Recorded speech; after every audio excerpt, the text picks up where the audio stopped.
Story 1. The smell of mildew, mothballs, and expired lavender potpourri clung to Evelyn's clothes like cheap static. It was the scent of her late grandmother's house, and after 3 months of clearing it out, she had finally reached the yard sale phase, the purge, the final act of forgetting. Evelyn had taped neon pink signs to every lamppost on Willow Creek Lane, estate sale. Everything must go. The everything part felt like a personal challenge from the house itself. The structure, built in 1910, seemed to swell with every discarded trinket, fighting her attempts at emptying it. The morning sun, still weak, had barely crested the oaks when the first cars began pulling up, their headlights cutting through the damp mist. These weren't neighbors. They were the first wave, the dedicated collectors, the resellers, the ones who viewed personal tragedy as inventory. The sale was going well, too well. A heavy silence settled over the driveway as customers methodically picked through decades of possessions. Evelyn stood by the makeshift checkout table, watching a man in a grubby flannel shirt inspect a box of rusted tools. He picked up a small, hand-forged cleaver and looked directly at her, not smiling, but with an unsettling familiarity, as if he knew the stories behind the rust. $5, she muttered, feeling her skin prickle. Done, he said, dropping the bill on the table, still holding the cleaver. He walked away without a word, vanishing around the side of the house, heading toward the back gate. Evelyn turned back to the most imposing item, the dollhouse. It sat on a folding table, a monument to strange craftsmanship. It wasn't the cheery pink Victorian type. This was a dark, two-story colonial, intricately hand-carved from a dense, unknown wood that felt cold even under the August sun. The miniature windows were paned with real, thick glass, and the furniture inside, tiny chairs, a four-poster bed, a minuscule kitchen sink, was rendered in horrifying detail. The bed sheets were embroidered, the tiny stove had copper coils. Her grandmother had always kept it locked in the attic, saying it didn't like to be disturbed. A woman approached the table. She was middle-aged, dressed in an immaculate cream linen suit, entirely out of place among the t-shirts and shorts of the other scavengers. Her glasses were perched low on her nose, and her gaze, when she lifted it, was unnervingly fixed. The dollhouse, the woman said. Her voice was thin, like paper tearing. How much for the house? Oh, that's a heavy one, Evelyn said, rubbing her arms. $150. It's antique, genuinely. The woman, whose name tag read Mrs. Silas, didn't haggle. She simply reached into a woven clutch and pulled out a tight bundle of crisp hundreds. She counted out 400, Mrs. Silas said, her voice betraying no emotion. I want it now, before anyone else sees it. Evelyn was stunned. It was an astonishing price for something so grim. It's yours. But I should warn you, it's exceptionally heavy. And, she added, glancing at the miniature figures posed stiffly inside, the little people don't seem to want to move. They never do, Mrs. Silas replied, giving a quick, dry smile that didn't reach her eyes. But they will. They always do. Mrs. Silas paid, and with surprising strength for her slight frame, she maneuvered the dark, silent dollhouse into the backseat of her luxury sedan, its dark roof scraping the paint. As the car pulled away, Evelyn felt a wave of relief. The most unsettling object was gone. She went to put the money in the lockbox inside the living room.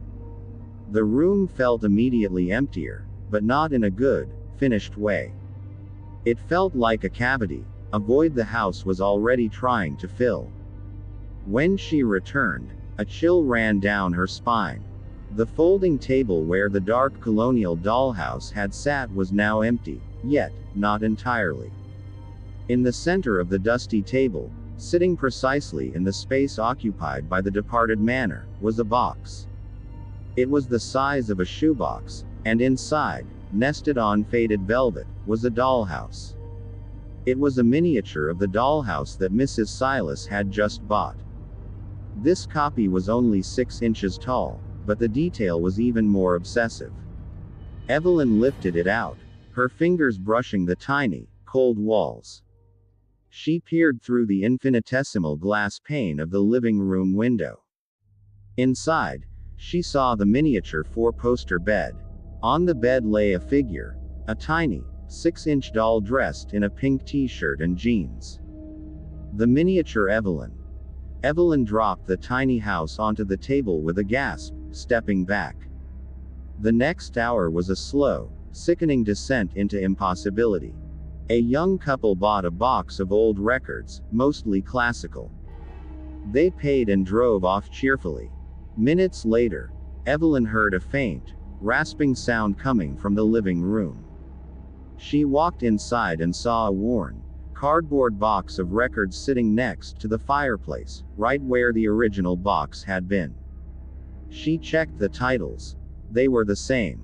But when she picked up the top record, it felt lighter, almost brittle.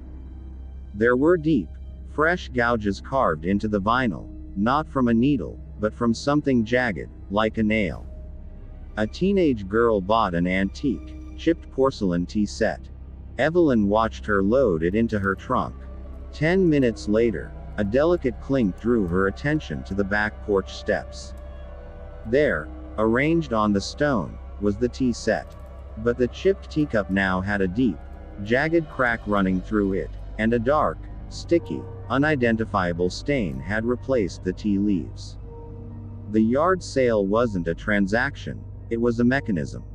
The house wasn't letting go of the items, it was absorbing the act of selling and spitting out corrupted, distorted echoes. The objects were not returning. They were replicating, reflecting some darker truth about their sale. Evelyn looked back at the miniature dollhouse. Hesitantly, she picked it up, her heart hammering against her ribs. She forced herself to look through the tiny living room window. The miniature Evelyn doll was no longer lying on the bed.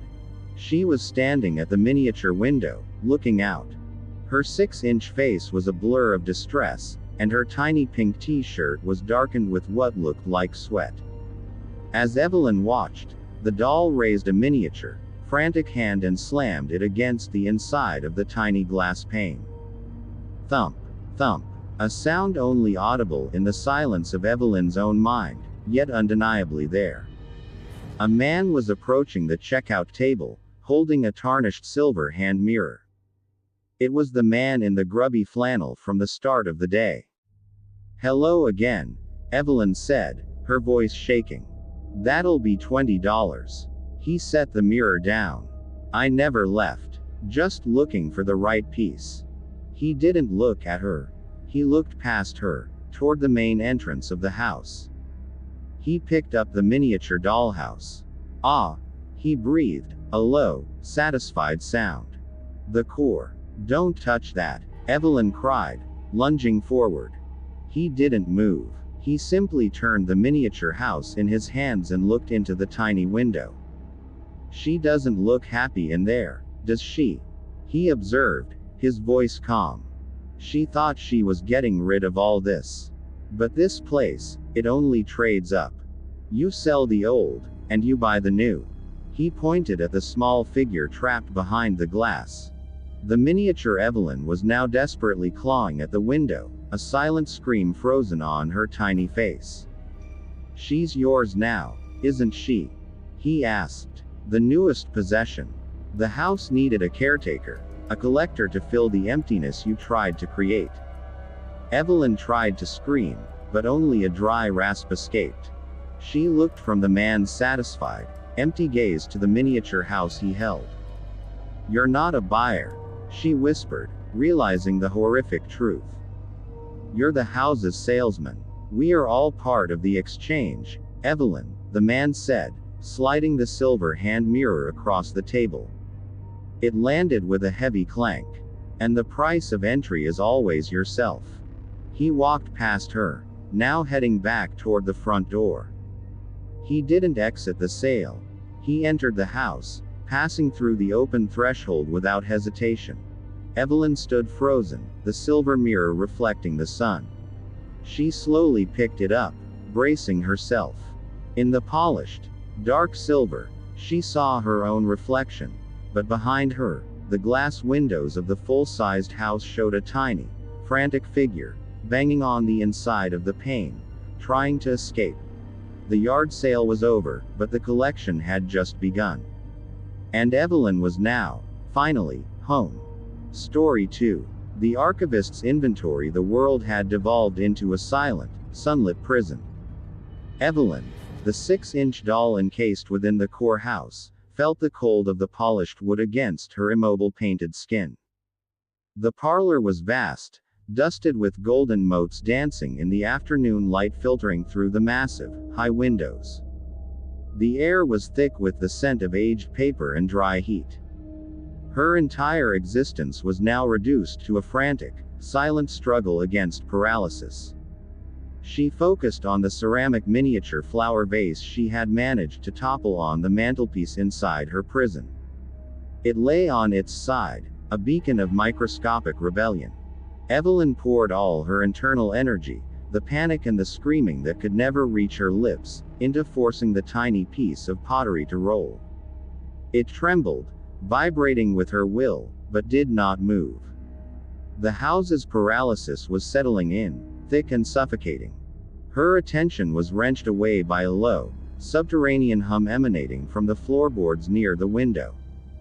The heavy, black velvet cloth that Jericho had chained down over the empty spot, the absence left by the grandfather clock, was throbbing. The hum was getting louder, lower, resonating in the very structure of the 6-inch house. Jericho returned, now wearing heavy leather gloves, holding a small, silver tray. He was moving with the tense caution of a man approaching an unstable chemical reaction. He set the tray down a respectful distance from the hum, which was now shaking the desk Evelyn sat on. "It's manifesting quickly," Jericho muttered to himself, pulling his ledger from his pocket. He didn't look at Evelyn, but at the vibrating velvet. The emotional void left by time is always the most volatile. Margaret kept that clock running for 70 years, believing it held her last 50. When it left, the house recognized the depth of the betrayal. The humming intensified, rising to a near-silent frequency that made Evelyn's painted eyes sting. The black velvet shield began to lift slightly in the center, straining against the heavy chain and industrial lock Jericho had placed. Creak. Snap. The lock, which looked like it could hold a vault door, shattered into 5 distinct pieces of jagged, useless metal. The black velvet was instantly ripped apart, not by force, but by a chilling unraveling, the threads disintegrating into fine, gray ash that instantly settled on the floor.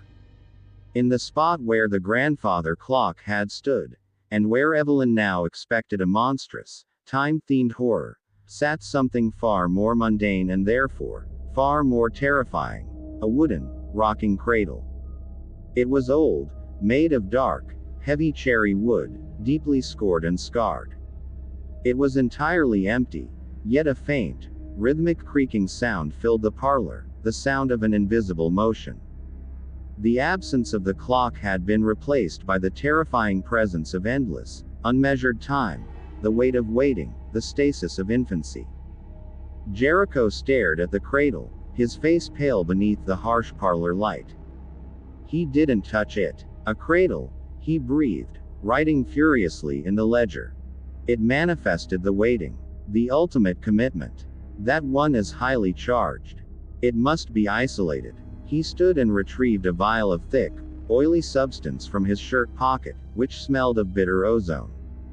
He drew a line around the cradle, a perfect circle on the polished oak floor. As the substance touched the wood, it ignited, not with flame, but with a cold, blue, shimmering light that sealed the cradle within a perimeter of static energy. The creaking stopped instantly. Evelyn watched him, her mind racing.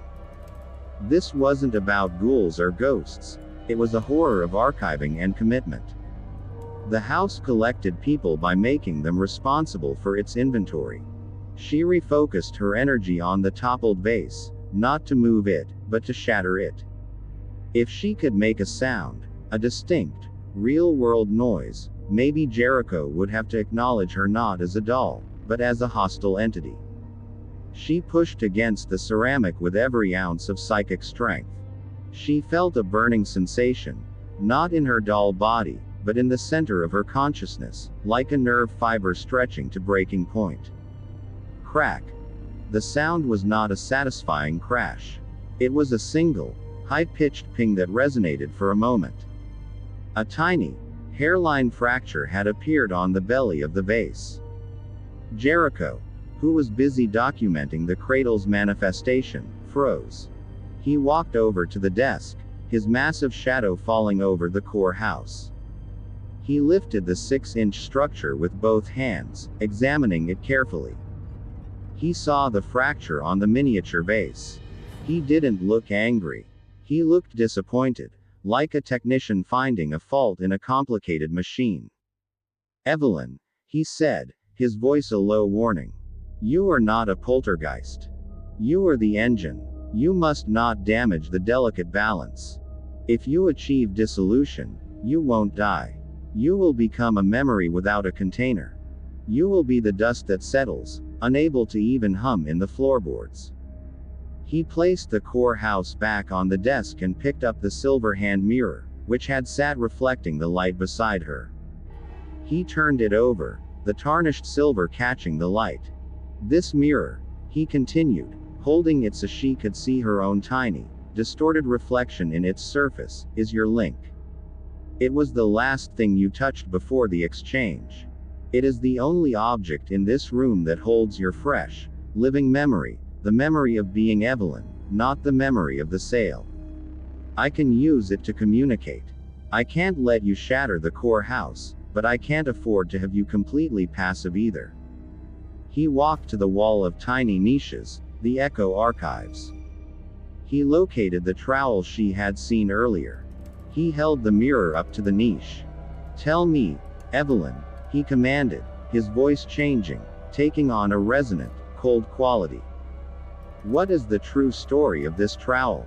Not the one your grandmother told, but the one the metal remembers." Evelyn's consciousness felt a sudden, sickening tug, a sensation like an invisible thread being yanked from her core and pulled toward the silver mirror. The mirror was vibrating, humming faintly. She felt a rush of raw, unfiltered emotion. Shame, earth, rain, the metallic tang of blood. She didn't just see a memory. She felt it. Her grandmother, Margaret, late summer rain, digging behind the shed. Not planting. Burying something. Not a treasure. A small wooden box, wrapped in oilcloth, shoved roughly into the wet clay. The trowel striking a root. A quiet, terrifying sob. Evelyn couldn't speak, but her will lashed out. She focused the psychic energy that had cracked the vase into the image she was seeing, forcing it into the mirror. Jericho gasped, stumbling backward, dropping the mirror. It clattered against the desk, spinning. A secret burial. Jericho choked out, clutching his head. A crime of commitment. The house accepts the memory. He looked at Evelyn's miniature house, his eyes wide with a mix of fear and professional admiration. "You don't just see the memory, you archive it. You have control over the truth of the object. This is valuable, Evelyn. You are more powerful than Margaret ever was." He retrieved the mirror, now regarding it with immense caution. "The game has changed. You are not just a prisoner. You are the archivist's assistant. You will use the link to extract the final, true memory from the items before I secure them as echoes." He walked back to the cradle. The blue static field shimmered, sealing it off. He wrote something in his ledger, then paused, looking out the parlor window at the road beyond the driveway. "Another one," he said, his voice dropping to a conspiratorial whisper. "A new collector is approaching the property. The house requires a fresh exchange to maintain the flow. You remember the rules, Evelyn. The seller must provide the inventory, and the new archiver must provide the next core. He walked to a cabinet and pulled out a small, unassuming wooden birdcage. It was empty, tarnished with verdigris. He placed it carefully on the desk next to Evelyn's core house, positioning it so the sunlight hit the tiny brass feeder. Your first task, assistant, Jericho murmured, moving toward the front door. He paused, his shadow engulfing the core house. Use your link. Tell me what this cage once held, and what price its keeper paid to keep it empty. Jericho opened the front door and walked out, his steps disappearing into the gravel of the driveway, ready to meet the new arrival. Evelyn was left staring at the empty cage, the link mirror, and the silent, terrifying knowledge that she was the only one who truly knew the history of the house's cursed, endless inventory. She was the only one who could hear the secrets of the dead, trapped in her own 6-inch coffin. Thank you so much for watching this video. Make sure to subscribe, like, comment and turn on notifications if you enjoyed the video so you never miss an upload.